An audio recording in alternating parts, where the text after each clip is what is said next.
el paciente no tiene nada de dolor o tiene muy poco dolor, ese va a ser nuestro objetivo, que esté en caritas verdes. Si el paciente ya le empezó a doler un poquito más, como la carita verde claro o la carita amarilla, a ese paciente requiere una intervención, requiere que le optimicemos la analgesia. Si ya tiene cierto analgésico, ponerle otro analgésico. Si no se puede poner, voy a activar mi intervención para el dolor para estos pacientes.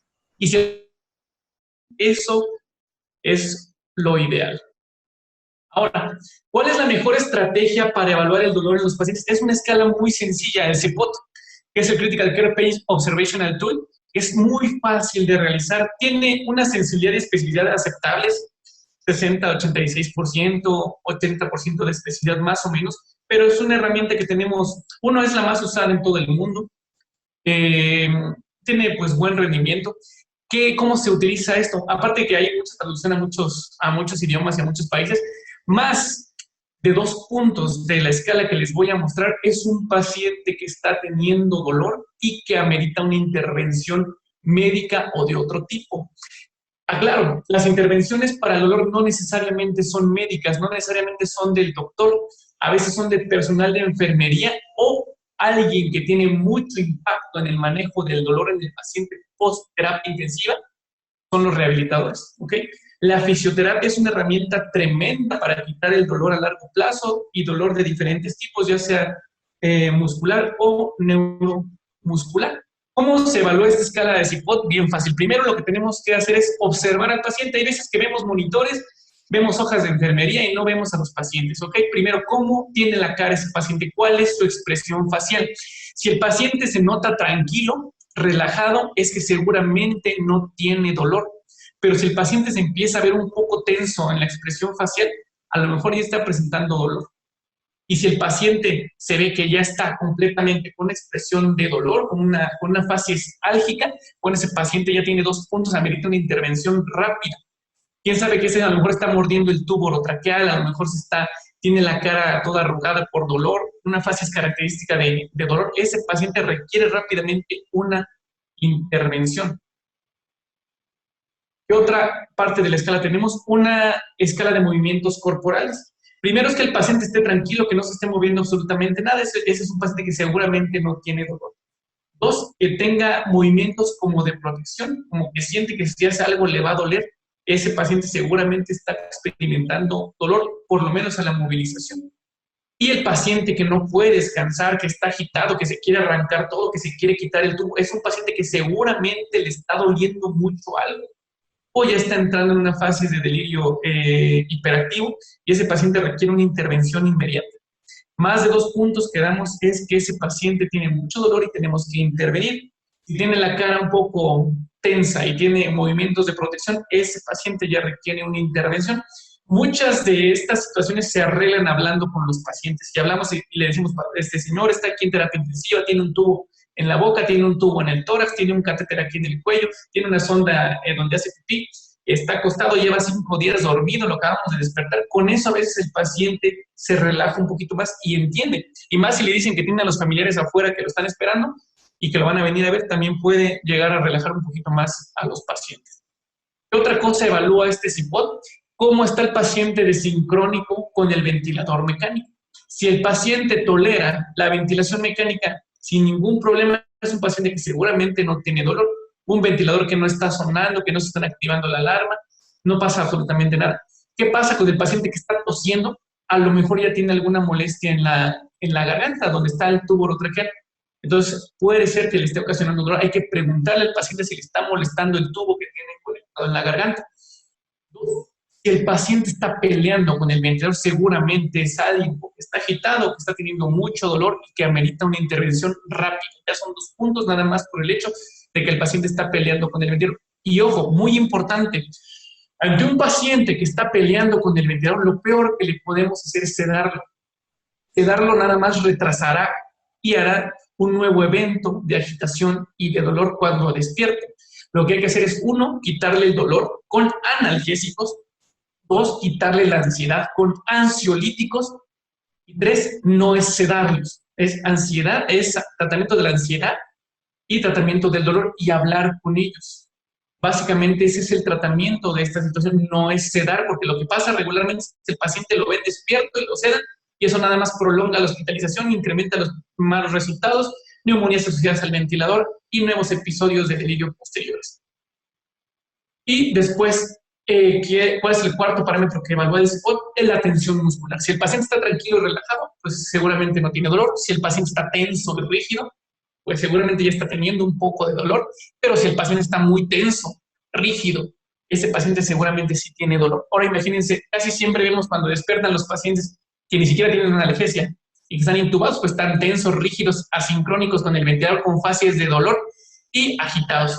Eso se ve muy común. Entonces tenemos que actuar rápidamente para calmarle el dolor a estos pacientes y calmarles también la agitación. ¿Por qué es importante también controlarles el dolor a los pacientes? Porque el dolor genera delirio. En la cabeza de un paciente que está sufriendo, un mecanismo de defensa es irse de ahí. Entonces genera delirio y se imaginan que están en otro lado, se imaginan que están en otra situación, en otro tiempo, que ni son ellos inclusive. Eso es lo que puede suceder si dejamos un paciente con dolor por mucho. ¿Qué otra escala tenemos? El Behavioral Pain Scale, que también es bastante sencilla. Va del de menos puntos, que son 3 puntos de no tener dolor, hasta tener 12 puntos, que es el dolor más fuerte que puede tener el paciente. Ha sido estudiado en varias situaciones, principalmente en pacientes con trauma de cráneo, o inclusive en algunos pacientes que no están intubados. ¿Qué evalúa esta escala de dolor, el BPS? Bueno, igual que el anterior, evalúa la expresión facial. Si el paciente está relajado, seguramente no tiene ningún problema, pero si el paciente está cerrando los ojos, como que le está molestando, se está arrugando la cara, tiene facies dolorosa, bueno, es un paciente que ya con 4 puntos amerita una intervención porque ya está teniendo dolor. Movimiento de los miembros torácicos. Si el paciente no tiene movimiento en los miembros, seguramente es que no tiene dolor, pero si el paciente ya empieza a flexionar los dedos, como que le está molestando algo, aguas porque él ya está teniendo dolor, o si ya está completamente contraído, el paciente es que está doliéndole mucho alguna situación. A veces, inclusive, el estar acostado en la misma posición por 7 días debe ser un dolor tremendo. Ustedes no aguantan 3 horas en la misma posición, ni cuando duermen se están moviendo paulatinamente de un lado para otro para que no se escalen, porque se activa su sistema de propiocepción, porque se activan sus receptores de Merkel, de Wegener, del dolor en general, los nociceptores, y se mueven automáticamente sin necesidad de estar conscientes. Ahora imagínense un paciente que no es capaz de movilizarse para protegerse, va a tener un dolor tremendo, tremendo, tremendo en la espalda, en las pompis. Entonces hay que cuidar esos detalles con los pacientes. Y el otro parámetro que ya empezaron a rayar la pantalla, por favor no rayen la pantalla. Otro parámetro que evalúa esta escala es qué tan sincrónico igual está el paciente con el ventilador mecánico. Si tolera el ventilador mecánico no va a tener ningún problema, pero si ya lo vean peleando con el ventilador, el paciente que está tosiendo, que está completamente asincrónico, que las alarmas están sonando, es un paciente que seguramente está teniendo molestias. Entonces hay que checarlo. ¿Ok? Esta otra escala es una escala BPAT. Otra escala para el dolor, como se pueden dar cuenta, hay muchas escalas, aunque la más conocida es el CIPOT, existen muchas escalas. Esta hizo que la autora de esta escala se ganara un premio por el hecho de haberla planteado. Y pues también es bastante fácil de realizar. Y ya lo da con un poquito de dibujitos para evitarnos los problemas de que si sabemos si le duele con la cara o no le duele con la cara. Pues tenemos aquí cómo están las escalas. Primero, una cara que no demuestra dolor, con los músculos relajados, el paciente tranquilo, seguramente no tiene dolor. Un paciente que ya está cerrando los ojos, que ya está frunciendo el ceño, ese paciente aguas porque seguramente ya le está doliendo pues bastante más. Un paciente que tiene los ojos cerraditos, a lo mejor no tiene ninguna molestia. Aquí el peor de todos es cuando el paciente tiene una fase de dolor, como se observa en la segunda imagen. Ese paciente amerita una intervención farmacológica para quitar la molestia rápidamente. ¿Qué otra cosa podemos evaluar? Básicamente lo mismo que lo anterior, cuando el paciente tiene músculos rígidos, cuando está tenso, cuando tiene como sensación de que debe protegerse inclusive de los médicos o del personal que lo está atendiendo, pues es un paciente que seguramente está teniendo dolor. Hay otras cosas que no aplican para pacientes graves, intubados, digamos, con el aspecto de COVID-19, que es lo que nos está competiendo más en esta época, es que el paciente cómo está hablando o todo eso, si se queja de dolor o no. En esto realmente no aplica para pacientes intubados y esto es fácil de preguntar siempre a los pacientes que tenemos hospitalizados. También tenemos otra escala, a veces son planteadas por personal de enfermería porque sabemos que si hay alguien que está más tiempo en contacto con los enfermos graves es el personal de enfermería. A veces los médicos se desaparecen o nos desaparecemos, a veces no nos revisamos, erróneamente pensamos que viendo el monitor estamos detectando todo en el paciente y no es así. Hay que acercarnos al paciente y preguntarle qué siente, qué tiene, por lo menos con señas o con tablas, con dibujos, saber qué es lo que está pasando con el paciente. Esta escala del dolor, igual que las anteriores, casi evalúa lo mismo. Si se fijan, todas estas escalas más o menos tienen los mismos parámetros, cómo está la cara, cómo está el tono muscular o cómo está la ventilación mecánica. Pueden usar la que se les dé la gana, pero por amor de Dios, usen una escala para hacer la valoración del dolor de la forma más objetiva posible. ¿Okay? Esto también está muy fácil, 0 a 2 puntos por cada ítem. Si el paciente está tranquilo en la cara, si tiene la musculatura facial relajada, 0 puntos. Si está tenso de la cara, con el ceño fruncido y con gestos de dolor, ya le está doliendo. O si ya está apretando los dientes, y esto inclusive puede llegar a morder el tubo bastante el paciente, es un paciente que está desesperado y que tiene, pues, bastante dolor. El paciente está tranquilo, no pensamos que tenga dolor. Si ya tiene movimientos ocasionales, como de que está inquieto y se está cambiando de posición, pues ese paciente seguramente ya le está molestando la espalda y le está molestando la misma posición en la que lleva por algunas horas. Y si el paciente ya tiene movimientos frecuentes, está moviendo la cabeza, se está agitando, está queriendo, inclusive moviendo las extremidades o se pone rígido, ese paciente ya tiene mucho dolor y amerita una intervención. En cuanto al ventilador mecánico, otra vez, el paciente está adaptado al ventilador, está perfecto. Si el paciente tose, pues a lo mejor tiene molestia. Y si el paciente pelea con el ventilador, hay que hacerle alguna intervención, ya sea ventilatoria o sea farmacológica para quitarle el dolor. También cómo está cuando nos acercamos a él, si está confortable y tranquilo, pues no tiene dolor. Si le dices, don Rutilio, tranquilo, está aquí en terapia intensiva, son las 9 de la mañana del día viernes 17 de julio, su familia está afuera y todo, y el paciente se tranquiliza a la voz o al tacto, ya quiere decir que no está tan mal ese paciente. Pero si inclusive hablándole al paciente sigue inconfortable, sigue quejándose de dolor, pues amerita realmente una intervención. No pasará mucho tiempo para que un paciente que tiene dolor genere cierto tipo de delirio y vamos a ver lo que eso implica en cuanto a aspectos clínicos en el paciente. ¿Ok? Otra escala del dolor, a fin de cuentas, evalúan pues más o menos lo mismo. Si el paciente cómo está su estado afectivo, estado emocional, si el paciente está sonriendo, calmado, relajado, sin que tenga alguna emoción que nosotros podamos percibir como de disconfort, bueno, es 0 puntos. Si el paciente empieza a estar ansioso, irritable, con los ojos cerrados, ese paciente ya puede seguramente tener un poquito más de dolor. Si el paciente duerme confortablemente, no tiene algún movimiento anormal, 0 puntos. Si el paciente tiene algunos movimientos despacio, como que se acomoda, también está bastante bien. Pero si el paciente está, 1, inmóvil, así que le da miedo moverse porque todo piensa que le va a doler. O 2, que está moviéndose agitadamente porque le está doliendo algo, bueno, también ya sabemos que son más puntos y ameritan una intervención farmacológica. Y pues el paciente que está intubado no nos es posible hacerle una evaluación verbal regularmente. Ya que lo saquemos del tubo, tendremos que ver si nos puede responder si presenta dolor o presenta algún otro tipo de disconfort agregado. ¿Y cómo está la posición del paciente? Si tiene el cuerpo relajado son 0 puntos, pero si el paciente está en guardia, entonces 1 punto. Si el paciente está en posición fetal, imagino a un paciente que le duele muchísimo cómo nos hacemos bolita, pues 2 puntos y ese paciente pues ya seguramente tiene bastante dolor y por eso se protege. ¿Ok? Ahora, tenemos otra escala un poquito más compleja que las anteriores. Las anteriores son bastante reproducibles. Yo les recomendaría que usen el CIFOT porque es el que más se usa a nivel mundial. Lo ponen en su hojita de valoración del paciente para saber con qué dolor empieza el paciente y cómo ha progresado el dolor a lo largo de los días. Tendría que estar inclusive en la hoja de enfermería del CIFOT. Normalmente nosotros en la terapia lo tenemos ahí en un cuadrito que se llena, CIFOT por horario, para saber si tiene dolor, tuvo dolor ayer, si el dolor fue asociado a algo, a que no se cambió de posición, a que lo metieron a operar y salió de la operación, a que cualquier cosa que haya tenido el paciente. se los recomiendo que lo dejen en las hojas de monitoreo de enfermería o en sus valoraciones. No les cuesta nada hacer esta escala, la llenan en menos de un minuto sin ningún problema, o pueden usar cualquiera otra de las anteriores. Esta es un poquito más compleja, ¿ok? Non-Verbal Pain Scale, esta es una escala que pues ya mide inclusive algunos otros parámetros respiratorios. Todos los parámetros anteriores son lo mismo, la expresión facial, los movimientos corporales, si el paciente está como si estuviera en guardia o no, y ya tiene algunos aspectos agregados fisiológicos que tienen que ver con los signos vitales. Si el paciente tiene signos vitales estables que se mantienen en rangos que no se han movido mucho en las últimas 4 horas, pues básicamente el paciente seguramente no tiene algún problema agregado. Obviamente con signos vitales aceptables, no tiene que estar hipotenso por 4 horas, pues va a ser peor.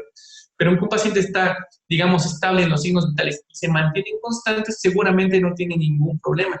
Sin embargo, esto es muy importante, el cuadro del medio de la tercera columna, izquierda a derecha, el cuarto cuadro de arriba para abajo, fíjense, muy importante. Si ven un paciente que en las 4 horas pasadas incrementa la frecuencia cardíaca más de 20 latidos por minuto, incrementa la frecuencia respiratoria más de 10 respiraciones por minuto, o la presión arterial sistólica más de 20 milímetros de mercurio, ese paciente seguramente está teniendo dolor. ¿Ok? En algún momento durante las 4 horas pasadas hubo algún episodio que le condicionó dolor. Puede ser que lo hayan movido, que se haya movilizado, que le hayan curado una herida, que lo hayan cambiado de posición en el ventilador. Cualquier cosa, algo le pasó y le generó dolor. Esto hay que identificarlo. Si esto está peor y la presión sistólica incrementó más de 30 milímetros de mercurio, la frecuencia cardíaca más de 25 y la respiratoria más de 20, es mucho más dolor. Son cosas muy sencillas de ver, lo podemos observar bien fácil en nuestra hoja de enfermería. Observamos si el paciente tenía 15 de frecuencia respiratoria y 80 de frecuencia cardíaca, y en 2 horas antes tuvo 110 de frecuencia cardíaca y 25 de respiratoria, es un paciente que está teniendo dolor. Hay que identificar por qué es eso. Y también hay que investigar los parámetros respiratorios. Si el paciente incrementa la frecuencia respiratoria más de 10 respiraciones por minuto de la que ya tenía el paciente o de la que tenía programada en el ventilador mecánico, algo le está sucediendo. Tiene disconfort o tiene dolor el paciente, o si baja la saturación de oxígeno más de 5%, es que es un paciente que tal vez incrementó su trabajo respiratorio en algún momento. O si tiene asincronías moderadas, sincronías que no pongan en riesgo la vida del paciente o que no generen un daño en los pulmones del paciente, bueno, también seguramente es un punto, es un paciente que seguramente está teniendo una molestia. Pero si el paciente incrementa más de 20 la frecuencia respiratoria o más del 10%, baja la saturación de oxígeno, aguas, porque se está teniendo un dolor que está repercutiendo directamente, inclusive en la oxigenación. O se empieza a tener asincronías, aguas, porque si el paciente por dolor hace esfuerzos inspiratorios profundos y genera sincronías graves como doble volumen corriente, como dobles disparos, en algún momento puede poner en riesgo su vida, inclusive puede acabar con un neumotórax. Entonces, mucho cuidado cuando empecemos a movilizar a un paciente que tenga dolor. Si el paciente incrementa la frecuencia respiratoria o baja la saturación, ustedes saben, dentro del semáforo de movilización del paciente grave con ventilación mecánica, es algo que nos sugiere detener la fisioterapia en ese momento, las movilizaciones en ese momento, y hacer una intervención previa para ver si podemos continuar con eso. Mucho cuidado. Y una escala, pues también bastante sencilla, que se puede usar inclusive en niños, que es el FLA. Está publicado en Enfermería Pediátrica desde 1997, es bastante viejito igual. Checa cómo está la carita del niño, las patitas, las piernas del niño, cómo es su actividad, si está llorando o no, y si se puede consolar o no. Paciente que tenga expresión facial de disconfort, pues ese paciente tiene mucho dolor seguramente, el niño tiene mucho dolor. Si está moviendo las patitas, si está pataleando y todo, seguramente, acuérdense cuando no les compraban sus cosas cuando eran niños, pues cómo se ponían. Ese es dolor emocional, pues, pero aquí es dolor físico seguramente entre un paciente hospitalizado. Actividad, si el niño está arqueado, rígido, ese paciente tiene mucho dolor. Si está llorando de forma inconsolable, también es mucho, mucho dolor y amerita alguna intervención. Hay que buscar qué le duele al niño. Hay que buscar para quitarle la causa del dolor, optimizarle la analgesia y que el niño esté más feliz y que no se la pase mal, porque también los niños pueden hacer delirio. Mucho cuidado con esa situación. ¿Vale? Ahora, Ya la escala anterior a esta había hablado un poquito de los signos vitales, se habían metido ya en la valoración del dolor. Bueno, pues con los puros signos vitales podemos tener noción de qué tanto está sufriendo el paciente hospitalizado. ¿Ok? Nunca hay que dejar de lado la exploración básica de los signos vitales, por eso están. Nos pueden hablar de alteración en la nocicepción, tienen desafortunadamente muy poca sensibilidad y poca especificidad, pero bueno, es un dato clínico que nos ayuda a saber que algo está pasando. Con eso, con los signos vitales podemos meter la escala que les presenté hace unos momentos y ya nos puede dar un dato más de dolor y no son absolutos, ¿eh? No crean que la alteración de un signo vital nos puede dar el diagnóstico de dolor, pero sí nos hace que nos acerquemos al paciente para ver qué le está pasando. Un ejemplo, paciente taquicárdico, debemos de descartar, entre otras causas, que el paciente tenga dolor o agitación. Pueden ser esas las causas principales de la taquicardia de un paciente y no necesariamente un estado de choque o alguna otra causa. Si el paciente se hipertensa, también regularmente nos habla de que el paciente pueda tener dolor. No necesariamente nos puede hablar de una emergencia hipertensiva, de una crisis hipertensiva o de algo más, o a lo mejor es mucha dosis de vasopresor, pero taquicardia e hipertensión se asocian muy fácilmente a episodios de dolor en el paciente, lo mismo que la taquipnea. Si ustedes juegan fútbol y les han dado un balonazo, inmediatamente empiezan a respirar rápido. Si se van a pelear con alguien y ya les pegaron, luego empiezan a respirar rápido, la frecuencia cardíaca incrementa, la presión arterial sube. Todas esas manifestaciones clínicas de signos vitales nos hablan directamente del dolor y hay que acercarnos al paciente para ver qué le pasa. ¿Tiene un estado de choque grave? ¿Algo le está pasando? ¿Tiene una crisis hipertensiva? Ah, no. Entonces vamos a buscarle cosas más sencillas como tiene dolor o tiene agitación este paciente. ¿Ok? Entonces, a fin de cuentas, tenemos que hacer una integración entre todo lo que tenemos para llegar a un diagnóstico de dolor. Aparte de la clínica, que para mí es lo más importante, es lo más reproducible, es lo más barato, lo más aplicable en todos lados, no depende de nadie más que de mí. Existen otro tipo de monitoreo, existe otro tipo de monitoreo para los pacientes que se encuentran graves y en terapia intensiva. El problema es que no se cuenta con la mayoría de este tipo de monitoreo en los hospitales. Desde monitoreo de sedación, desde qué tan despierto está el paciente, monitoreo electromiográfico para saber qué tal está la contracción muscular de los pacientes, pupilometría, porque cuando nosotros tenemos dolor, una de las cosas que más rápido cambian, aparte de los signos vitales, es el diámetro de la pupila. Si tiene una modificación pupilar, puede hablarnos de que el paciente tiene un estímulo en el sistema nervioso central, básicamente en el sistema simpático parasimpático, que nos puede generar un cambio en las pupilas. Esto puede ser medible por algunos aparatos. No tengo conflictos de intereses, por eso no los voy a mencionar. Pero puede ser medible por algunos aparatos y puede decirnos qué tanto dolor tiene. Sin embargo, son caros y no tienen una eficacia demostrada más que la simple y vulgar clínica que todos podemos aplicar. ¿Ok? Existen muchos tipos de monitores para checar si el paciente tiene dolor o no. Yo lo que les recomiendo es lo más aplicable, que es la clínica con escalas objetivas de dolor como el CIPOT o cualquier otro, pero hay que hacerlo, ¿vale? Existen comparaciones entre los mismos estudios y observen qué es lo que se ha demostrado en las desventajas. Antes de comprar un aparato para monitorizar el dolor del paciente o cualquier otra cosa de monitoreo, tenemos que ver cuáles son sus ventajas y sus desventajas. La mayoría, como por decir las de arriba, dicen que no predicen la respuesta hemodinámica a la nocicepción. Algunos son estudios de pacientes que generan dolor postquirúrgico y bueno, eso limita desafortunadamente un poquito la aplicabilidad en otro tipo de pacientes graves. Ese es el problema. Entonces, todos los aparatos tienen desventajas. Por decir, la pupilometría, ¿qué desventaja tiene? Que es discontinua, que tenemos que hacerla cada rato para ver si el paciente ya se le quitó el dolor, requiere mediciones repetidas. No es útil en pacientes pediátricos menores de 1 año, o sea, en lactantes básicamente no va a ser útil. Se altera por algunas situaciones como ponerle pomadas al paciente en el ojo, utilizar luz ambiental, fármacos. La luz ambiental, si nosotros, el paciente en algún momento tiene los ojos cerrados y los abre, le llega la luz, va a cambiar la pupila, pero no por dolor, sino por un estímulo normal a la luz. Tenemos un reflejo fotomotor que normalmente nos va a generar un cambio pupilar, entonces no va a ser útil esta situación y ya empezamos a tener los contras de cada tipo de monitoreo especial. Por tanto, insisto, lo más importante es la clínica. Hay otros tipos de monitoreo que tienen retrasos en la medición hasta de 4 minutos, como se observan acá, y algunos otros que son únicamente experimentales. Este es un aparatito que nosotros usamos cuando hice la residencia de medicina crítica en el Hospital Juárez. Nos lo llevaron para prestarlo ahí un ratito. Realmente no le hallamos mucha utilidad. Es un estudio complementario nada más, donde lo que hace es igual medir el dolor del paciente con la misma, pues de la misma forma que el anterior que les acabo de contar.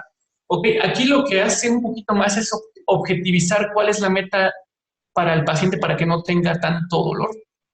Ok, un paciente que tiene un índice de ANI que está menos de 50, quiere decir que al paciente le falta analgésico, que todavía está sufriendo un poquito más. Tenemos que optimizar la analgesia.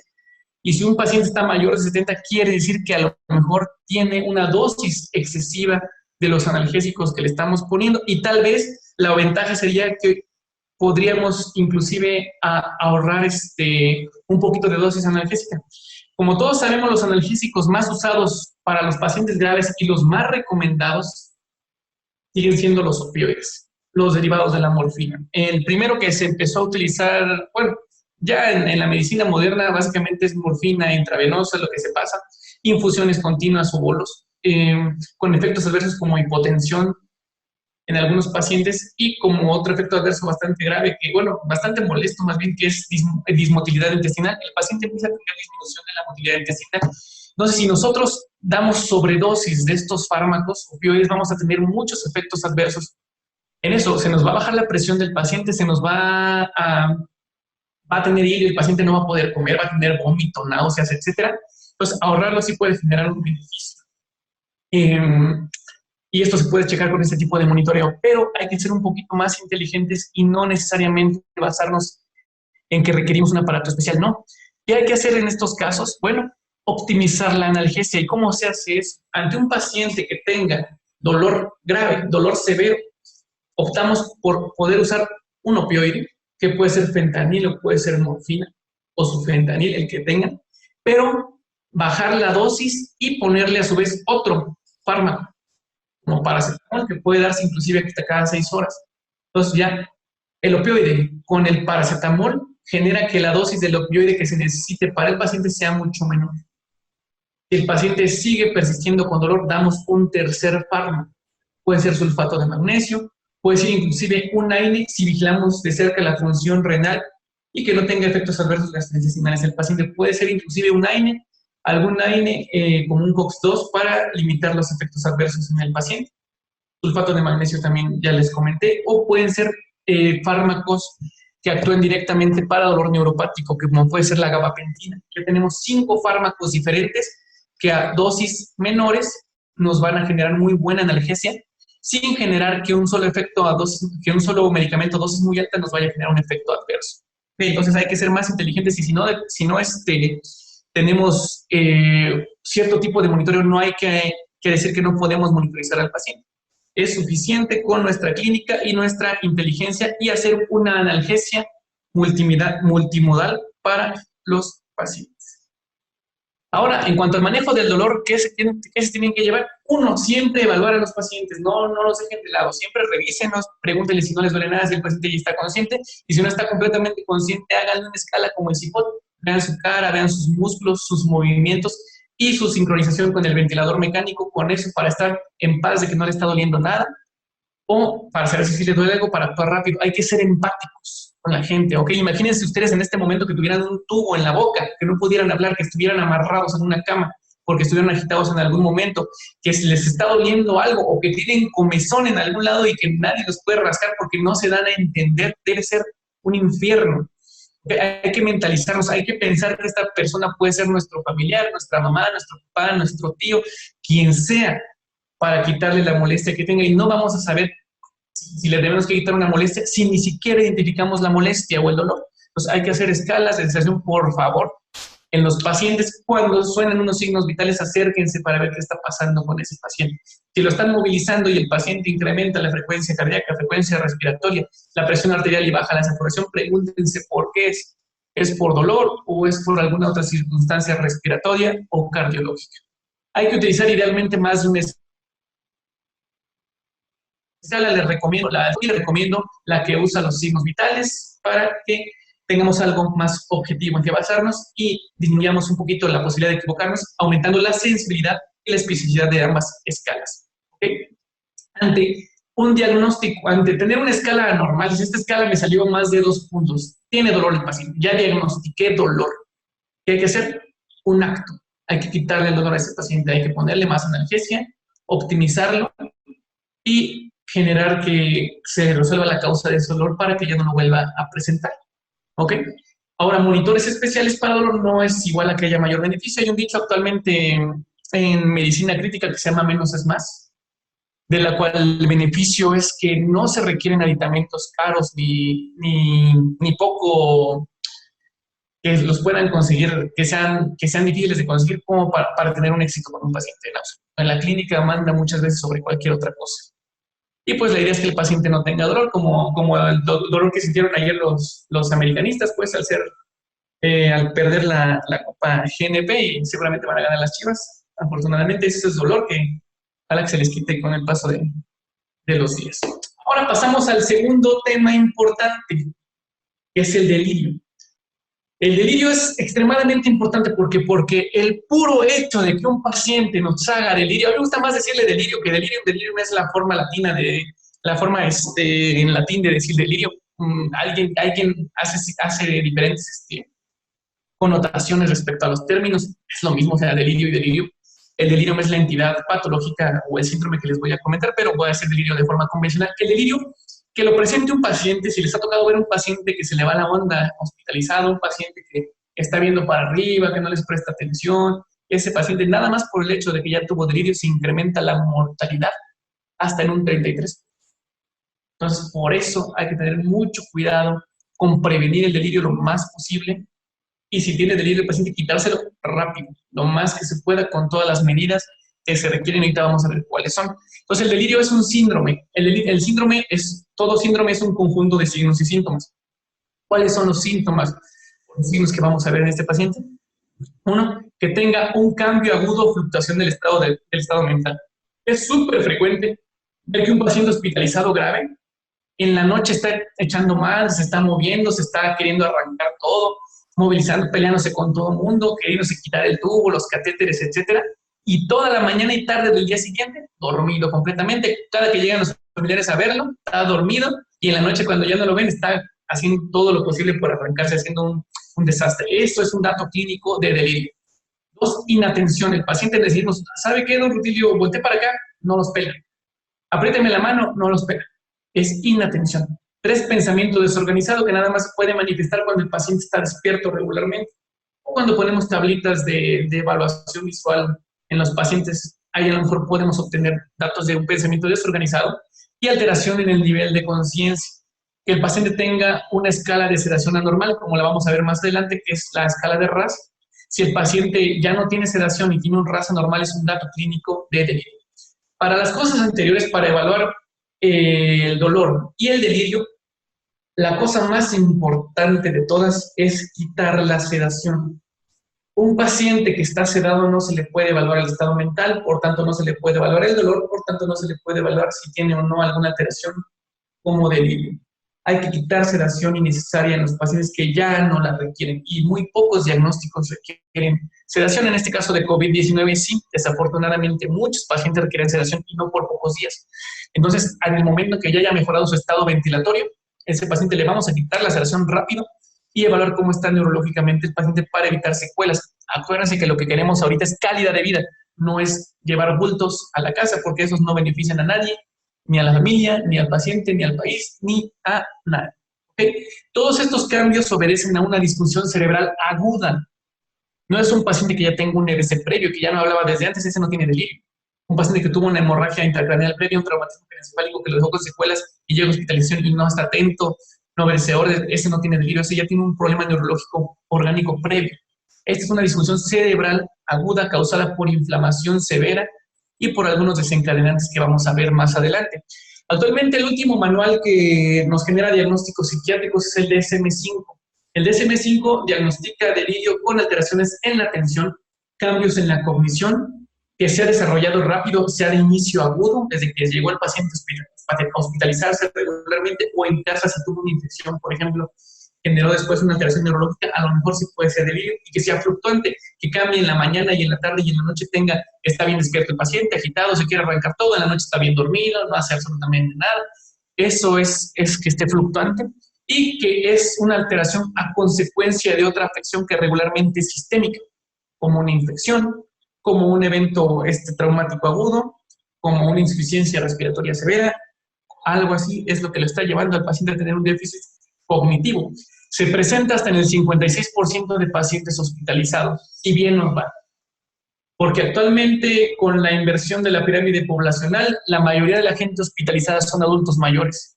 Y más en algunos hospitales, por decir, los servicios del ISSSTE, el ISSSTE está acostumbrado a tener poblaciones ya de pacientes de 70 años, 80 años, 60 años en su mayoría. Otros tipos de hospitales a lo mejor ven un poquito de adultos no mayores, pues, pero mientras más adultos mayores haya, más riesgo de delirio vamos a tener. Y en la UCI hasta el 80%. Y entonces si quedamos que el delirio se produce en el 80% de los pacientes en UCI y de ese 80% se incrementa un 30% la mortalidad de los pacientes o un poquito más, pues es un problema de salud pública hospitalaria, digamos así. En oncológicos hasta el 22.9% son escalas que pudieron ser presentadas inclusive en el INCAN. Tengo amigos, afortunadamente, anestesiólogos y paliativistas del INCAN que se encargan en checar estas situaciones. Delirio mixto se produce en la mayoría de los casos, del 44% de los casos. Es un delirio que está bien dormido el paciente y luego está agitado el paciente. Delirio hipoactivo es el que nada más está casi dormido el paciente, que no nos pela, que no obedece órdenes, nada, como si estuviera casi, digamos, en coma. Sin embargo, si lo estimulas fuerte, sí obedece. Ese delirio es muy peligroso porque es el que se asocia peor a mal pronóstico y a fallo al retiro del ventilador mecánico, el delirio hipoactivo. Y el delirio hiperactivo es aquel que se quiere arrancar todo, que está peleando, inclusive que le llega a pegar a las personas. Ese es el más chistoso del delirio. Me acuerdo de un episodio de cuando estaba en la residencia de urgencias, estaba una viejita de 80 años en el servicio de urgencias, estaba gritando mamá, mamá todo el tiempo, y una señora de 65 años que estaba como a 10 camas de ahí dice que se pone bien bueno el delirio cuando es colectivo, pero es algo que se tiene que evitar porque incrementamos la mortalidad de los pacientes. En ese momento no sabíamos todas las estrategias que había que llevarse ante estos pacientes. Era 2012 en ese entonces, ¿ok? Y es común en pacientes bajo ventilación mecánica. ¿Qué es la causa? ¿Qué es todo lo que causa el delirio? ¿Cuál es, digamos, toda la sopa de cosas que van a desembocar en que el paciente genere delirio? Pues un montón de cosas, un montón de cosas. Imagínense que tienen un paciente que tiene un estrés inflamatorio crónico, a lo mejor hipertensión, a lo mejor diabetes, a lo mejor tabaquismo, algo, y se llega a hospitalizar por COVID-19. ¿Okay? Y a lo mejor el paciente ya era ansioso en casa y a lo mejor tomaba medicamentos para la ansiedad, a lo mejor tomaba fluoxetina, o a lo mejor tomaba alguna benzodiazepina en casa y llega al hospital por una enfermedad pulmonar grave, se intuba y todo, el paciente pues entra dentro del grupo que llegaran a mejorar, lo despiertan al paciente y pues va a despertar sin su medicación actual, sin su fluoxetina, sin su benzodiazepina, va a tener un estrés inflamatorio agudo sobre el que ya tiene agregado, que va a generar una disfunción a nivel neuronal. Los neurotransmisores sufren un desbalance y el paciente puede tener, digamos, unos episodios micropsicóticos que a fin de cuentas van a desencadenar en lo que se conoce como el espectro clínico del delirio. Si el paciente era alcohólico o era fumador y el paciente lo hospitalizan y después de ciertos días no le dan, obviamente porque nadie le va a dar alcohol dentro de un hospital al paciente, va a generar delirio con mayor razón. Pregunto, de todos los que me están escuchando, seguramente más de la mitad son adictos al café. Yo soy adicto a la Coca Light. Entonces, si en algún momento los hospitalizan a ustedes y están 5 días sin tomar una sola taza de café, apuesto casi lo que quieran a que se van a desesperar. Y si tienen una enfermedad grave, van a hacer delirio, porque todo esto se suma y van a acabar con un desajuste neurológico, neuromoral tremendo que los va a desencadenar en un episodio de delirio. Entonces, pues son desencadenantes. Si el paciente genera ansiedad dentro de la hospitalización también, si el paciente está frustrado dentro del hospital también, si el paciente tiene sincronías con el ventilador mecánico y está sufriendo por ello también, si el paciente no se puede comunicar porque tiene un tubo en la boca, también va a generar delirio. Si el paciente lo tenemos amarrado, hay cierto personal de salud que parece que estudió en la judicial, tiene al paciente así, con una banda entre las axilas, amarrado a la cama para que el paciente no se pueda mover hacia absolutamente nada. Eso está mal. Las primeras opciones de manejo del delirio es contención verbal y farmacológica, y la última como tal ya es amarrar al paciente. Parece que en México nos enseñan a primero amárralo, güey, y luego ponle lo demás, ¿no? Entonces, eso no tiene que ser. Y para eso hay que empezar a incrementar la cultura de la prevención del delirio lo más posible. Por eso empecé con la primera diapositiva de mi hospital de la terapia intensiva. Esa es la idea, ¿ok? Si el paciente tiene dispositivos como accesos vasculares, un acceso aquí en el cuello, un acceso aquí en el tórax, una sonda en el pleural que le está molestando las costillas, una sonda urinaria que Dios me libre, ojalá que nunca necesitemos una sonda Foley, generan mucho dolor y pues son predisponentes al delirio. Y que se diga más de un tubo orotraqueal, tener un dolor crónico, un dolor constante en la tráquea, en la boca, que no podemos ni siquiera cerrar la boca, debe ser un infierno. Entonces, mucho cuidado con eso. Si el paciente tiene edad avanzada, si tiene una severidad de la enfermedad mayor, un APH2 muy alto, un SOFA muy alto, si tiene muchas comorbilidades como hipertensión, un EBC previo, alguna enfermedad neurológica previa, diabetes, pues puede generar que tenga más posibilidad de que genere delirio. Acuérdense, para que no se les olvide, general, que el paciente genere delirio es como un episodio de protección neurológica propia. Es como si alguien de ustedes lo meten a la cárcel y en la cárcel por ahí dicen que violan a la gente. Si alguien lo está violando, seguramente en su mente se va a ir para otro lado. Es lo mismo que estar en el hospital. Parece que están violándolo por todos lados. Tiene tubos conectados en todos lados. Tiene dolor crónico. Pues el paciente tiene que irse a otro lado para sobrevivir, para que no quede con un estrés postraumático posterior. Entonces, para eso se requiere. Todo esto está, esos son los desencadenantes, pero ¿por qué se produce esto?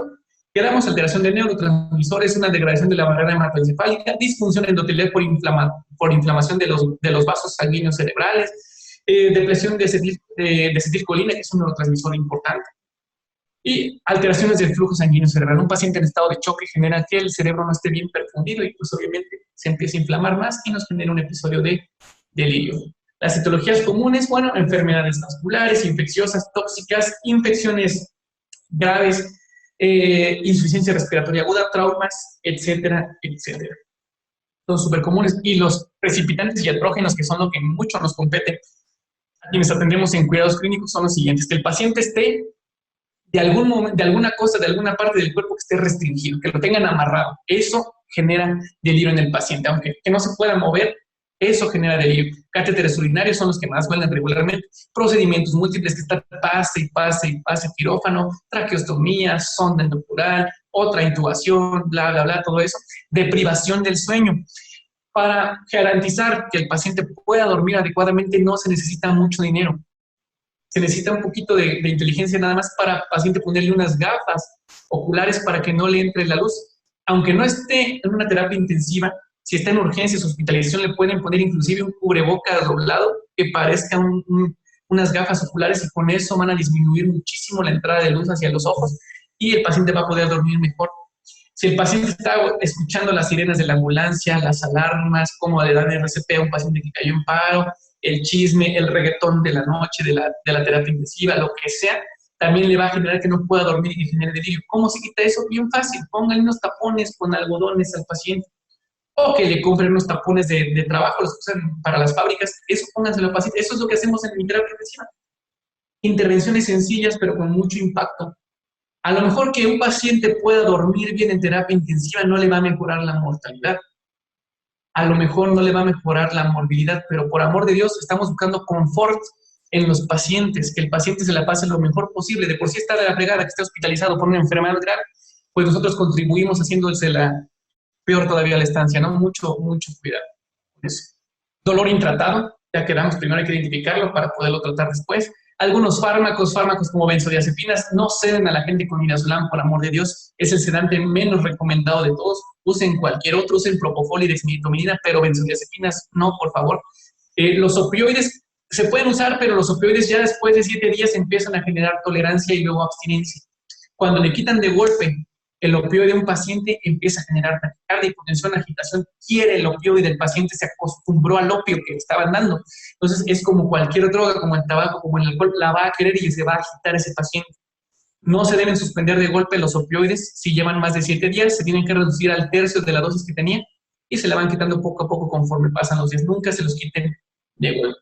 Hay muchos fármacos causantes de delirio, tenemos que identificar muchos. Unos son metoclopramida, algunos inclusive hasta antibióticos, antihistamínicos, un montón de medicamentos pueden generar o se asocian directamente al delirio, y las cirugías también se asocian a... El delirio o el estado confusional, les digo, tiene muchos precipitantes. Dentro de ellos, de los más importantes es el que ven en medio de la pantalla, que es sepsis, que por eso llegan los pacientes con COVID-19 a hospitalizarse por sepsis. La sepsis es una respuesta inflamatoria sistémica secundaria a una infección. ¿Cómo llegan los pacientes con COVID-19? Con fiebre. Regularmente llegan con alguna afección en una línea celular, pueden llegar inclusive con linfopenia, pueden llegar con taquicardia, con taquipnea, etcétera. Una infección bien documentada con alteraciones sistémicas, ¿ok? Esto es algo común en estos tiempos y tenemos que evitar que degeneren el delirio. La hipoxemia también se observa ahí abajito. Entonces tenemos sepsis y hipoxemia como desencadenantes de delirio, y esto incrementa el mal pronóstico de nuestros pacientes. Otras causas comunes, no voy a entrar en estas porque no nos competen en el caso de COVID-19, nada más quedamos que sepsis e infecciones, hipoxemia, pues pueden desencadenar un delirio. En los viejitos cualquier infección le puede dar delirio regularmente. Se clasifica en 3: hiperactivo, que ya les dije, es el paciente que se está agitando, que se quiere quitar todo, que le quiere pegar a todo el mundo.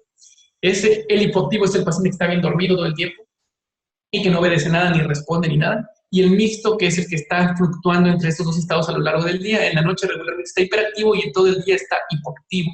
En la mayoría de las series el mixto es la mayoría, el hipoactivo el segundo y el hiperactivo puro es el primer, es el menos frecuente.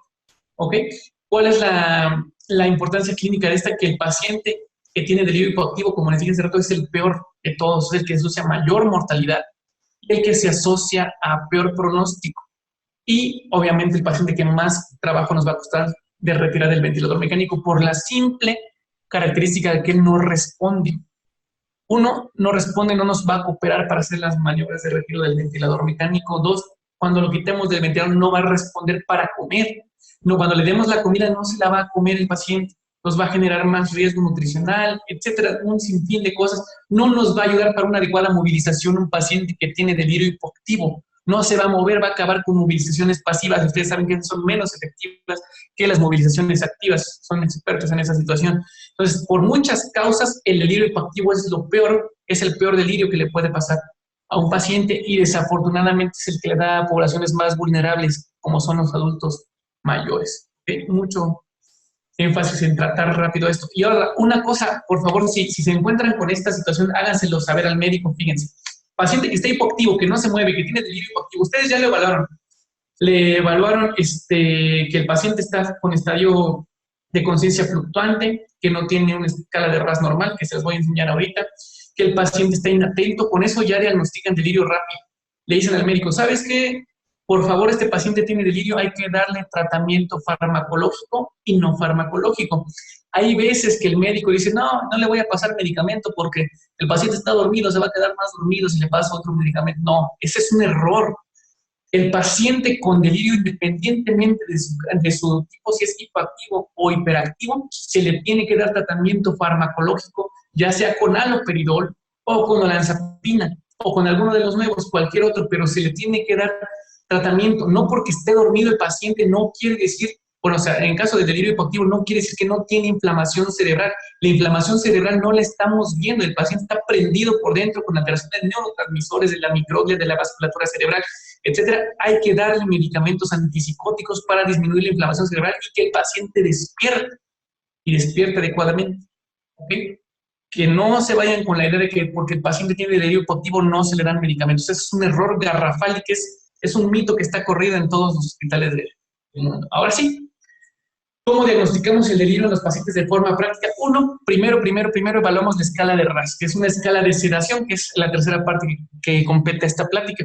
La mejor escala para evaluar la sedación en los pacientes es la escala de RAS, con una especificidad del 96% prácticamente y una sensibilidad bastante alta. Se las voy a poner traducida al español, que aquí está. Esta escala de RAS, ahí les va. En un paciente que está muy grave, todavía en los primeros estadios del COVID-19 intubado, no nos importa el RAS, o sea, el paciente tiene que estar en una sedación profunda para que desinflame sus pulmones. Pero si el paciente llega a mejorar de los pulmones, y ya mejora la oxigenación, el intercambio de CO2, etcétera. Es un paciente que se debe progresar de la ventilación mecánica. Es un paciente que se le tiene que retirar el sedante de golpe. Ok, ya mejoró la oxigenación, perfecto, ya la hizo, quítale el sedante. De golpe se apagan las bombas y ya, se acabó. No se le van bajando gradualmente porque van a retrasar todo, van a retrasar la extubación, van a retrasar los días de estancia hospitalaria, los días de estancia en UCI, los días de ventilación mecánica. Se apaga de golpe la sedación, pero el paciente se debe de quedar con analgesia. No es lo mismo estar dormido a tener nada más un analgésico para evitar la molestia del tubo. Entonces, quitamos la sedación de golpe, dejamos nada más analgesia con el objetivo de que en algún momento el paciente esté con un RAS de 0 a -1. O sea, que esté alerta y tranquilo con el tubo. Con el tubo el paciente puede comunicarse, estar tranquilo, alerta, oye, me duele aquí, oye, me molesta el tubo, me falta el aire, cualquier cosa les puede decir estar tranquilo y alerta. O adormilado. Adormilado quiere decir que le hables tú y despierta luego el paciente más de 10 segundos. Eso está perfecto. Si el paciente le quitan los sedantes y el paciente no despierta en cierto tiempo, depende del sedante que tuvo. Si tuvo propofol tendría que despertar básicamente rápido. Tuvo desmicdominina también. Y no despierta el paciente, estamos pensando en que ya puede tener un delirio hipoactivo. O sea, al contrario, le quita el sedante y luego se quiere arrancar todo el desmadre, ese paciente tiene un RAS anormal para arriba. Es un paciente que ya tiene delirio hiperactivo. O sea, ya empezamos desde la escala de RAS. Esta tienen que tenerla en mente todo el tiempo. Y ya con un RAS anormal, lo que vamos a evaluar después son algunos puntos específicos para saber si tiene delirio o no. ¿Tiene alteración o cambios agudos del estado mental este paciente? O sea, que en algún momento se queda dormido y luego despierta, interactúa normal y luego otra vez empieza a decir cosas desorganizadas, empieza a quedar muy dormido o se empieza a agitar. Ese es un dato de delirio. El paciente está inatento. Lo único que tenemos que decirle para saber si está atento el paciente o no es, un ejemplo aquí tenemos en esta gráfica, es decirle al paciente que repita una secuencia de palabras o de letras. Si el paciente la hace adecuadamente es que sí está atento, pero si el paciente se le va la onda y no hace lo que está diciendo, es un paciente que tiene delirio. Si el paciente no sabe leer, porque en México mucha gente no sabe leer, inclusive los médicos a veces no saben leer artículos médicos, o sea, no sabemos leer mucha gente. Entonces le ponemos dibujitos o imágenes. Oye, ¿esto qué es? ¿Es un árbol? ¿Es una pelota? ¿Es una...? Si el paciente les hace caso, pues a lo mejor no tiene delirio, pero si no les hace caso, es un paciente que está en delirio seguramente. Entonces, estos son los datos que vamos a buscar y después si el pensamiento que tiene el paciente es desorganizado. Ok, le pueden hacer preguntas muy sencillas, no le van a preguntar a cuánto está el peso en Estados Unidos actualmente, no, le vamos a hacer preguntas bien sencillas. Ok, ¿puede una piedra flotar en el agua? Pues tiene que decir que no. Pero a lo mejor hay un paciente que tiene delirio, a lo mejor ni te contesta, o a lo mejor te contesta que sí, o alguna otra cosa. ¿Hay peces en el mar? No me refiero a las mujeres, ¿hay peces en el mar? Pues tiene que haber peces en el mar. Si dice otra cosa es que el paciente está mal. Cosas, pensamiento sencillo, inclusive algunas operaciones aritméticas sencillas, cuánto es 2 más 2, cuánto es 4 más 4, etcétera, etcétera. Dime la tabla del 7 completa. Ahí cualquiera la puede fallar, entonces no se preocupen. O algunos comandos muy sencillos como cuántos dedos tengo aquí, ¿no? O sea, así de sencillo, cuántos dedos ves, etcétera, etcétera. Cosas así de sencillas nos pueden ayudar con una adecuada evaluación. Si el paciente no puede leer, le ponemos una serie de imágenes y le decimos que nos diga qué es cada cosa, ¿ok? O le dices tú al paciente que está intubado, oye, señálame dónde está el tenedor en estas imágenes, y él te tiene que señalar es este. O señálame dónde está el nishi en estas imágenes, tiene que señalar el gato. Y así, cosas así podemos hacer, tomarlas en cuenta para diagnosticar el delirio. Y díganme si no se pueden hacer. Ahora díganme cuántos de ustedes las hacen. Tan fácil que es hacer estas cosas y tienen un gran impacto en los pacientes. Nada más hay que dedicarnos un poquito de tiempo, y son minutos, ni siquiera es muchísimo tiempo para evaluar al paciente. Okay. Esta es otra escala para diagnosticar. Delirio es un poquito más compleja, pero pues viene básicamente lo mismo: alteración del estado de conciencia, que el paciente esté inatento, que el paciente tenga desorientación, alucinaciones o psicosis, agitación psicomotriz, un modo inapropiado de hablar o de comportamiento, alteraciones del ciclo sueño-vigilia y síntomas fluctuantes. Cuando un paciente tiene más de 4 a 8 puntos, es que ese paciente tiene delirio con una especificidad del 81% y una sensibilidad un poco más baja del 74%. Entonces también es altamente reproducible, también podemos hacerla sin mayor problema. Bueno, en el año 2017 tuve la oportunidad de ir a Viena al Congreso Europeo de Terapia Intensiva, de la Sociedad Europea de Terapia Intensiva. Ahí sacaron un estudio en cual estudiaron dosis bajas de haloperidol de 1 miligramo para prevención del delirio en pacientes en terapia intensiva. No sirvió de nada. Entonces, prevenir el delirio con fármacos hasta este momento no está demostrado que vaya a tener utilidad. Entonces, no hay que darle ni dexmedetomidina para prevenir el delirio, ni haloperidol para prevenir el delirio, ni olanzapina, ni quetiapina, ni risperidona, ningún fármaco para prevenir el delirio. Lo que hay que hacer es prevenirlo evitando el dolor. Eso es lo más, orientando al paciente, eso es lo mejor para prevenir el delirio de forma inicial y lo más barato. No hay que andar dando medicamentos para prevenir. Inclusive medicamentos como la dexmedetomidina, ya bien puesto el delirio en el paciente, ya no sirve para quitarlo. Si le suben a la dosis de dexmedetomidina, se va a quedar durmiendo el paciente, pero eso no le va a quitar el delirio. ¿Okay? Entonces, nada más lo van a ver más tonto, pero no le va a quitar el delirio al paciente. Entonces, los fármacos para el delirio son diferentes, ahorita se los voy a enseñar, ya se los dije algunos. Y optimizar la analgesia es clave. Tratar oportunamente los desencadenantes, ¿okay? Las infecciones que llevaron al delirio, los trastornos metabólicos, regularmente trastornos del sodio, por decir, pueden llevar a delirio a los pacientes, trastornos hidroelectrolíticos. Esas son cosas que pueden llevar al delirio del paciente, que si el paciente está hospitalizado hay que vigilarle, digamos, que tenga electrolitos normales para que no nos vaya a desencadenar delirio. Si tenemos un paciente con COVID-19 intubado por varios días, le estamos poniendo solución salina, pues nos puede llevar a hipernatremia a la larga y eso genera delirio. Si le ponemos pura Harman, nos puede llevar a hiponatremia y eso genera delirio, etcétera, etcétera. Cosas semejantes nos pueden generar esta alteración. Hay que evitar las benzodiazepinas también en los pacientes, en general todos. Nunca pongan infusiones de midazolam, por favor, no se recomiendan en absoluto. Este es otro paciente de la unidad de cuidados intensivos donde yo trabajo. Vean cómo está ahí en el sol. No tenemos vista al mar, pero por lo menos tenemos vista al techo ahí. Se le ve la luz, el paciente puede saber si es de día, si es de noche. Lo tenemos con música y regularmente con un familiar, en caso de que no sea COVID-19, pues, pero en caso de COVID-19 podría entrar un familiar si tiene equipo de protección personal y obviamente explicándole todas las medidas de bioseguridad que deben de llevar a cabo. Y su unidad les da para eso en el aspecto de que tienen suficiente personal para vigilar, que tienen suficiente espacio, está bien. En situación de pandemia, en un hospital que no tenga estas características, pues no lo hagan, no pongan a los familiares a estar en contacto con estos pacientes, pero sí, por lo menos ustedes sí intenten orientar a los pacientes, no por estar cuidando a muchos, descuiden a cada paciente en particular. ¿Okay? Prevención, medidas no farmacológicas, orientar al paciente. Si alguien de casualidad de ustedes haya rotado en mi terapia intensiva, donde yo trabajo en San Juan del Río, uno es mi terapia, es la terapia de San Juan del Río.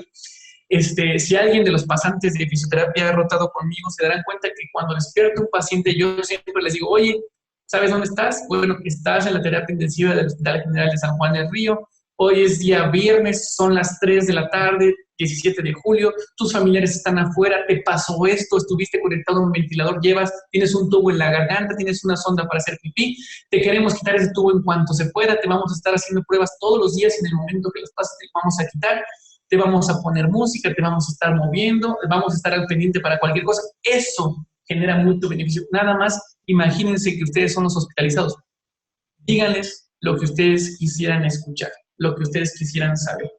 Reducir el ruido y la luz durante el sueño, optimizar el ciclo sueño-vigilia. Hay pacientes que se benefician mucho de dar medicamentos para dormir. Los mejores medicamentos para conciliar el sueño de un paciente en la noche son tan sencillos como antihistamínicos, como la hidroxicina, o dar alprazolam, que es una benzodiazepina de acción muy corta. Eso dura 8 horas, lo que dura el sueño de un paciente, no más. Clonazepam, no se les ocurra dar cosas como esas, no vayan a usarlas para hacer dormir a los pacientes. O si ven eso, díganle al médico, ¿sabes qué? Quítale eso, porque ya me dijo el doctor Orlando que es un error completamente. Tratar los desencadenantes como de hipoxemia, disnea, sincronías en el ventilador mecánico y que en el día tenga una buena iluminación. Si estamos en un hospital de contención, un hospital donde hay un montón de camas, un montón de pacientes regados, pónganle gafas para los ojos, pónganle tapones para los oídos, de día prendan todas las luces y de noche apaguen todas las luces. Que nada más se vea la luz del monitor y del ventilador y ya, para estar al pendiente de los pacientes, pero que no existan otras luces inapropiadas. Y algo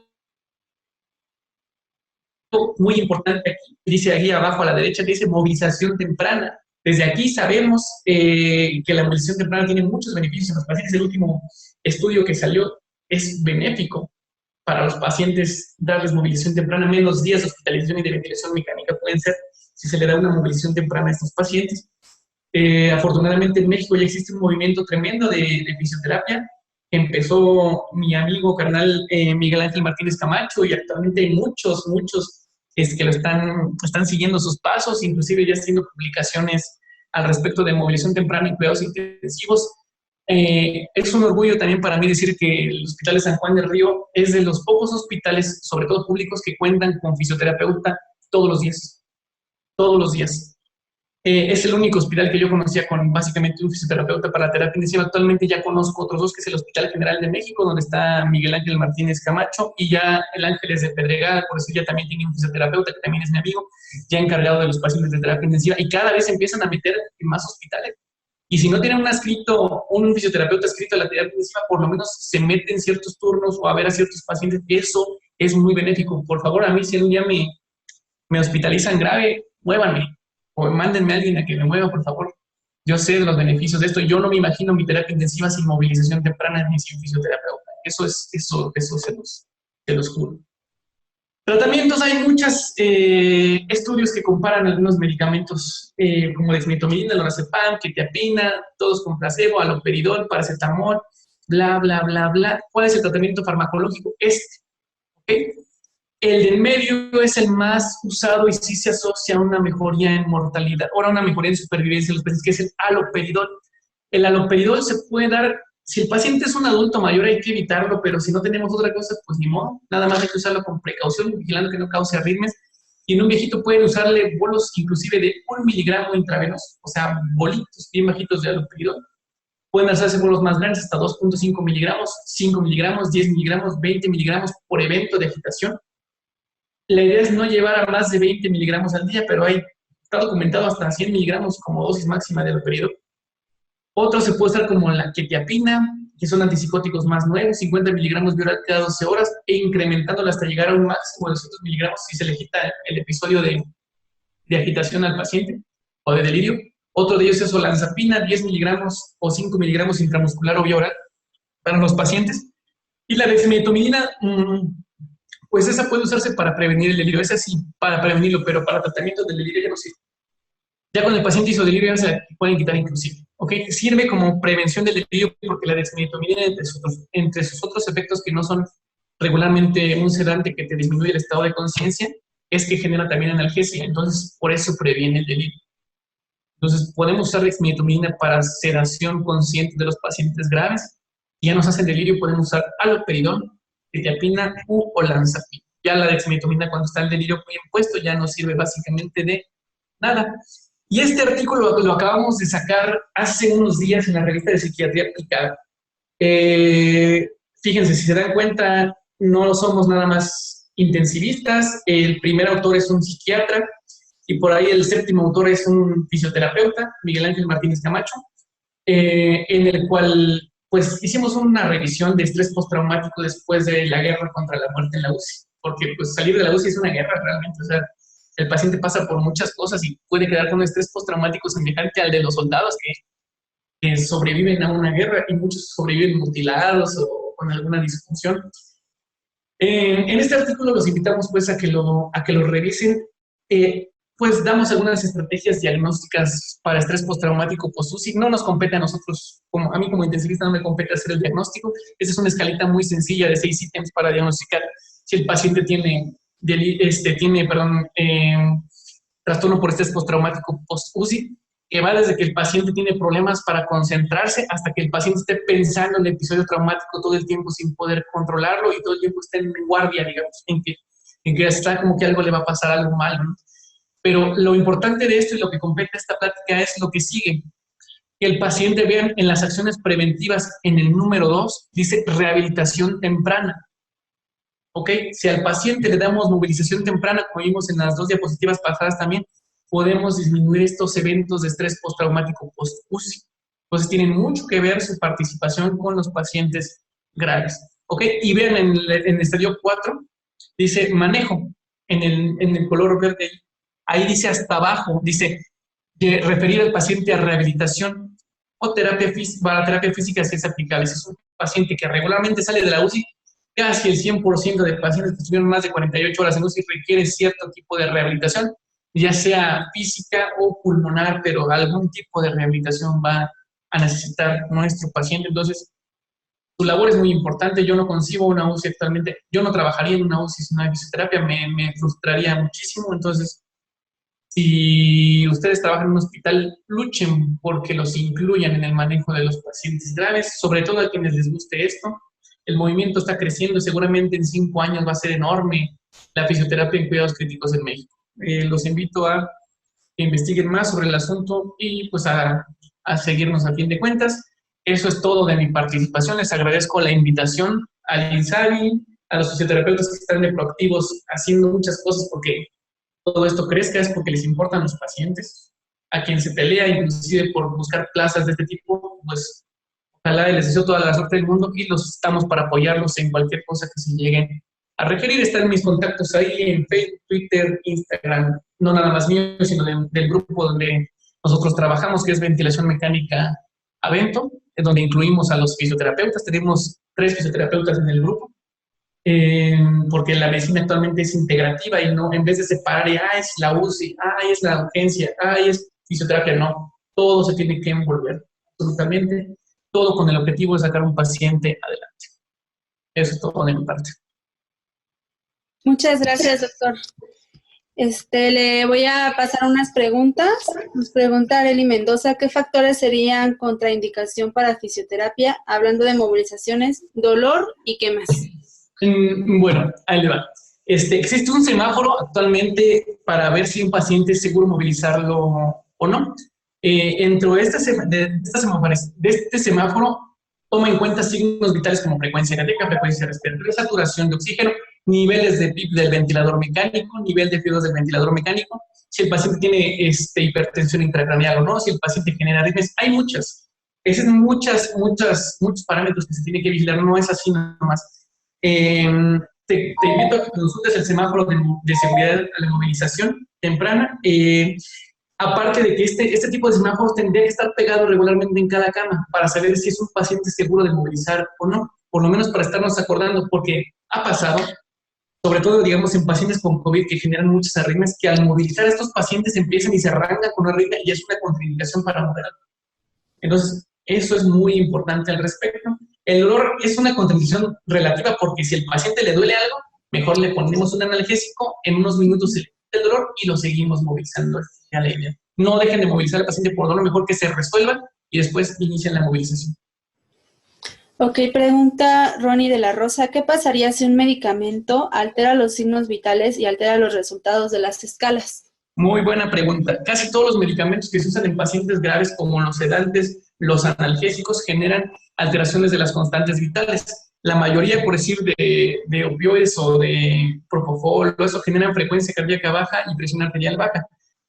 El paciente lo movilizamos y esta presión arterial no sube más del 20% de la que iniciamos. La frecuencia cardíaca no sube más del 20% de la que empezamos. No rebasa una frecuencia cardíaca más de 140 por minuto. No rebasa una presión arterial más de 180 milímetros de mercurio. O no tiene un incremento significativo de la frecuencia respiratoria, ese paciente se puede seguir movilizando independientemente de si los signos vitales están estables por un fármaco o por alguna otra cosa. No hay tanto problema al respecto. Ok, pregunta Ana Paulina Pérez que si en pacientes con COVID-19 ha podido identificar alguna clasificación más frecuente, me imagino del delirio. Pues hemos tenido, híjole, es horrible, tuvimos pacientes con delirio actualmente. ¿Y por qué? ¿Por qué es esto? Fíjate, nosotros adaptamos en la UCI privada donde yo trabajo, es una UCI que se adaptó para puros pacientes con COVID. Desafortunadamente, esta adaptación, pues obviamente no es una terapia intensiva donde tiene todo, la luz, todo eso, sino es una parte un poquito más confinada, donde los pacientes no ven si es de día, si es de noche. Es propenso a hacer delirio. Son las mismas escalas, no es una escala especial para COVID-19. El COVID-19 es una enfermedad como cualquier otra, pero más grave. O sea, no es una entidad que no conozcamos, digamos, completamente. Es un síndrome respiratorio severo, un choque séptico, como los otros, pero un poquito más fuerte o más común e inclusive más grave, ¿no? Pero se usan las mismas escalas para eso. Ok, pregunta Aldo Cervantes, ¿en su experiencia considera que el uso desmedido del midazolam en pacientes bajo ventilación mecánica invasiva aumenta el riesgo de delirium a comparación de otras benzodiazepinas u otros fármacos? aumenta el riesgo de todo. Las benzodiazepinas no se tienen que dar desde la guía PADIS de 2013 de sedación, analgesia y manejo del delirio en el paciente grave.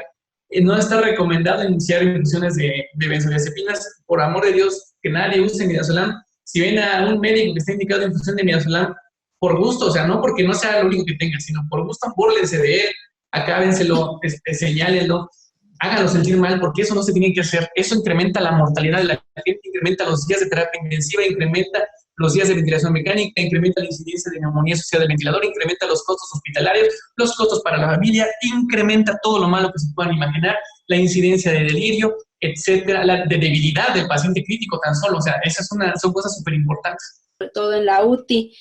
¿Cuáles son las escalas que recomienda para tener una evaluación más completa y realizar una terapia efectiva? Las escalas de valoración de movimientos, pues la verdad ahí los expertos son los fisioterapeutas. Te voy a dar un tip así bajita la mano y sin conflicto de interés porque no es mía. Existe una aplicación en Android y en iOS que la hizo el fisioterapeuta Miguel Ángel Martínez Camacho, que se llama Fisioterapia Intensiva, donde viene, fíjate, desde las escalas neurológicas como el RAS, el CIPOT, el campus y para diagnosticar delirio, así como herramientas para realizar la valoración funcional de los pacientes, la evaluación de grupos musculares, etcétera, etcétera. Entonces, yo les recomendaría mucho usar esa aplicación o si no, por lo menos tener a la mano escalas de evaluación funcional y de evaluación muscular en los pacientes graves. No te sabré decir cuál es la mejor de todas en ese aspecto, porque yo no soy fisioterapeuta, pues, pero sí hay 2 o 3 escalas validadas que son muy efectivas al respecto. Es más, si me das un segundo, aquí tengo la aplicación yo también. Sí, adelante. No sé si alcanza a ver acá. Dice fisioterapia intensiva, es una escala, dice examen neurológico, RAS, CAM, CIPOT, evaluación muscular. Evaluación de 12 grupos musculares, etcétera, flexión del codo, bla, bla, bla, bla. Aquí viene todo lo que es útil para pacientes graves. Les recomiendo que la adquieran, pues yo no tengo conflicto de interés, no es mía, pero ahí sí yo creo que los que deciden son ustedes. Sí, preguntan que cómo se llama la app, es fisioterapia intensiva, ¿no? Así tal cual. Sí, fisioterapia intensiva, efectivamente. Sí, no sé si se alcanza a ver. Fisioterapia intensiva. Sí. Pregunta Gustavo León, doctor, ¿pacientes que aumentan agresividad sin necesidad de lesión neurológica es un tipo de delirium? ¿Pacientes que qué, perdón? Que aumentan la agresividad sin necesidad de tener una lesión neurológica. Cualquier paciente que sea agresivo mientras está hospitalizado, se cataloga directamente en una escala de RAS hacia arriba. Entonces, ese RAS anormal requiere que hagamos la siguiente evaluación, que es cómo está la escala del delirio. El CAMUS, si el paciente está agitado o si está agresivo, pero el paciente está orientado, el paciente tiene un pensamiento organizado, ese paciente no tiene delirio, nada más es agresivo y bueno. Pero si el paciente está agresivo y le preguntas qué día es hoy y no sabe qué día es hoy, le preguntas dónde está y no sabe dónde está, y el paciente está diciendo que lo quieren atacar los marcianos, ese sí está en delirio. O sea, es diferente. La agresión puede ser una manifestación del delirio, pero no forzosamente todos los agresivos tienen delirio. Correcto. Bueno, pues serían todas las preguntas, doctor. Muchísimas gracias por su participación. La verdad consideramos que es un tema muy importante y sobre todo apreciamos el cómo usted se ha expresado respecto a todo esto, ya que se hace falta mucho la humanización y sobre todo el trato que los fisioterapeutas podemos dar a los pacientes, incluso dándole ejemplo a nuestros demás compañeros en salud. Creo que eso es muy, muy importante porque efectivamente los pacientes tienen un miedo increíble, ¿no? La gran mayoría de las veces. Claro. Y pues creo que todos necesitamos, pues somos personas, necesitamos ser tratados con cariño y ser tratadas de forma humana y sobre todo con mucha empatía de cómo puede sentirse la persona, ¿no? Claro. Pues le agradecemos muchísimo su participación. Nada, Muchas gracias.